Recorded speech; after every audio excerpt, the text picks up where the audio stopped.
without more ado, and we all entered the flat. We passed first into the small square lounge hall. A door on the right of it was half open. The manager indicated it with a nod. "The dining room." Dr. Hawker led the way. We followed close on his heels. As we entered the room, I gave a gasp. The round table in the centre bore the remains of a meal. 3 chairs were pushed back, as though their occupants had just risen. In the corner, to the right of the fireplace, was a big writing table, and sitting at it was a man, or what had been a man. His right hand still grasped the base of the telephone, but he'd fallen forward, struck down by a terrific blow on the head from behind. The weapon was not far to seek. A marble statue stood where it had been hurriedly put down, the base of it stained with blood. The doctor's examination did not take a minute. "Stone dead. Must have been almost instantaneous. I wonder he even managed to telephone. It will be better not to move him until the police arrive." On the manager's suggestion, we searched the flat, but the result was a foregone conclusion. It was not likely that the murderers would be concealed there when all they had to do was to walk out. We came back to the dining room. Poirot had not accompanied us in our tour. I found him studying the centre table with close attention. I joined him. It was a well-polished round mahogany table. A bowl of roses decorated the centre, and white lace mats reposed on the gleaming surface. There was a dish of fruit, but the 3 dessert plates were untouched. There were 3 coffee cups with the remains of coffee in them, 2 black, 1 with milk.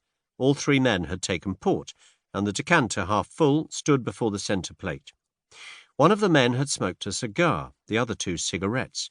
A tortoise-shell and silver box, holding cigars and cigarettes, stood open upon the table. I enumerated all these facts to myself, but I was forced to admit that they did not shed any brilliant light on the situation. I wonder what Poirot saw in them to make him so intent. I asked him. "Mon ami," he replied, "you miss the point. I am looking for something that I do not see." "What is that?" "A mistake, even a little mistake on the part of the murderer." He stepped swiftly to the small adjoining kitchen, looked in and shook his head. "Monsieur," he said to the manager, "explain to me, I pray, your system of serving meals here." The manager stepped to a small hatch in the wall. "This is the service lift," he explained. "It runs to the kitchens at the top of the building. You order through the telephone, and the dishes are sent down in the lift, 1 course at a time. The dirty plates and dishes are sent up in the same manner. No domestic worries, you understand, and at the same time you avoid the wearying publicity of always dining in a restaurant." Poirot nodded. "Then the plates and dishes that were used tonight are on high in the kitchen. You permit that I mount there?" "Oh, certainly, if you like. Roberts, the lift man, will take you up and introduce you, but I'm afraid you won't find anything that's of any use. They're handling hundreds of plates and dishes, and they'll be all lumped together." Poirot remained firm, however, and together we visited the kitchens and questioned the man who had taken the order from Flat 11. The order was given from the à la carte menu for 3, he explained. Soup julienne, a filet de sole normande, tournedos of beef, and a rice soufflé. What time? Just about 8 o'clock, I should say. No, I'm afraid the plates and dishes have been all washed up by now. Unfortunate. You're thinking of fingerprints, I suppose?" "Not exactly," said Poirot, with an enigmatical smile. "I am more interested in Count Foscatini's appetite. Did he partake of every dish?" Yes, but of course I can't say how much of each he ate. The plates are all soiled and the dishes empty.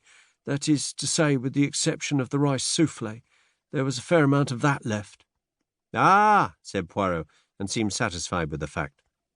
As we descended to the flat again, he remarked in a low tone, "We have decidedly to do with a man of method." "Do you mean the murderer, or Count Foscatini?" "The latter was undoubtedly an orderly gentleman. After imploring help and announcing his approaching demise, he carefully hung up the telephone receiver." I stared at Poirot. His words now and his recent inquiries gave me the glimmering of an idea. "You suspect poison?" I breathed. "The blow on the head was a blind?" Poirot merely smiled. We re-entered the flat to find the local inspector of police had arrived with 2 constables. He was inclined to resent our appearance, but Poirot calmed him with the mention of our Scotland Yard friend, Inspector Japp, and we were accorded a grudging permission to remain. It was a lucky thing we were, for we had not been back 5 minutes before an agitated middle-aged man came rushing into the room with every appearance of grief and agitation. This was Graves, valet butler to the late Count Foscatini. The story he had to tell was a sensational one. On the previous morning, 2 gentlemen had called to see his master.